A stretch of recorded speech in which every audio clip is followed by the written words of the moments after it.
Bilirsiniz ki, mən 2 ilə yaxın qocalar evi, belə sadə dildə deyirəm, qocalar evi, qocaların yaşadığı pansionat hansı ki bölgədə yaşayır. Oranın rəhbəri, müdiri, nə bilim, rəhbəri, anası, atası Samirə Mehdiyeva ilə davaçı idi. Hər dəfə də deyirdim, Samirə xanım, qocaların haqqına girməyin, qocaların haqqına girməyin. Dövlətin onlara verdikləri nələrsə var. Diqqət, qayğı istəyir, mənəvi istəyir, maddi. Onları məhz qocalara verin. Siz özünüzə götürməyin, istifadə etməyin. Məhz onların olanı onlara verin. Təbii ki, bu məsələnin adını bütövlükdə deyim, Bilgətdə yerləşir Sosial Xidmətlər Agentliyinin Qocalar Evi kimi tanınır. Ağıl şəxslər üçün sosial xidmət müəssisəsi, ha belə deyir, həssas əhali qrupundan olan şəxslər üçün sığınacaq və reabilitasiya müəssisəsi. Həssas bilirsiniz niyə dedim? Məhz bunu dedim ki, bilirsiniz ki, qocalar uşaq kimi olur da. Bir qoca məsələn şıltaqlıq eləyəndə, qışqıranda, nəyisə sındıranda hamımız deyirik ki, uşaqla onda fərq yoxdur. Onun nazıyla oynayırıq. Biz onlara dəli kimi, ruhu xəstə kimi baxmırıq ki, deyirik qocadır da. İnsan 60, 70, 80 yaşını keçəndən sonra bu halları yaşayır. Və mən dəfələrlə demişdim ki, Samirə Mehdiyeva məhz həmin o düz danışan, həm də qocalar düz danışan olur, sözü üzə deyən olurlar, çəkinmirlər, azad fikirli olurlar. Məhz həmin adamları Samirə Mehdiyeva sıxışdırırdı. Çünki onlar sözün düzünü deyirdi.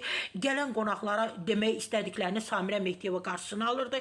Hansısa nazirlikdən, prezident aparatından qonaqlar gələndə, nümayəndələr gələndə, bu qocalarla görüşmək istəyəndə Samirə Mehdiyeva həmən sözü üzə deyən, həqiqətləri söyləyən qocaları qapısını bağlayırdı və orada çalışanlardan kimlərsə qapının yanına qoyurdu ki, qapını açmağa icazə verməyin, müdaxilə edin, yaxınlaşmasın qonaqlara. Çünki o insanlar mütləq sözün üzə deməliydi. Samirə Mehdiyevanın kim olduğunu, nəçi olduğunu, nələr etdiyini, nəyi oğurladığını, kimi dəlixanaya apardığını, nəyi satdığını. Samirə Mehdiyeva hələ çox şeylər deyəcəm. O xalçaların yoxa çıxması, soyuducuların yoxa çıxması, kiminsə qızıl zinət əşyalarını oğurlaması, bunları sənə deyəcəm. Amma mən Mələk xanımı demək istəyirəm. Sən Mələk xanımı da aparıb dəlixanaya, ruhi dispanserə, Maşlaqada yerləşən bir saylı ruhi dispanserə yerləşdirmişdin. Çünki kartında pul var idi. Mən buna görə də müraciət edirəm. Müraciət edirəm Səhiyyə Nazirliyinə, müraciət edirəm təbibə, bir müəssisədən, dövlət müəssisəsindən, digər dövlət müəssisəsinə, xəstəxanaya, Maşlaqada olan bir saylı ruhi dispanseri adını çəkirəm. Oranın baş həkimi Orxan Rasimoğlu Cəfərov, səninlə də davaçıyam. Səni mən mesaj göndərdim ki, mənə cavab verin, vermədiniz. Bu ənənəni, ilki qocaları dəlixanaya yerləşdirməni Samirə Mehdiyevanın ideyası da edir, sizlər ona dəstək olmuşsunuz. Mələk xanım, Günəş xanım, indi hal-hazırda Rafiq adlı bir qoca sizin müəssisədə yerləşdirib, güya müalicə alınır. Kartlarında pul olduğuna görə. Çünki Samirə Mehdiyeva bu kartları, qocaların pulu kartlarından çəkə bilmədiyi üçün məhz onları ruhi dispanserə, dəlixanaya yerləşdirirdi. Bax, Mələk xanım 80 yaşı olub, ona baxan Ruhəngiz Ağayeva, xadimə. O həmişə daimi onu qoruyub. Digər yerlərdə deyib ki, düzdür, narahat adam idi, qoca idi, yaşlı idi.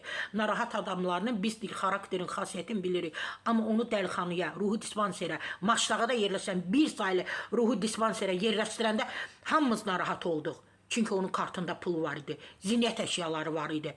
Hörmətli Orxan müəllim, Orxan həkim, Rasimoğlu Cəfərov, hal-hazırda sizdə səhv etmirəmsə, Rafiq sizə yerləşdirilib. Mən bunu Səhiyyə Nazirliyinə müraciət edirəm. Bunları bir nəzarətdə saxlayın.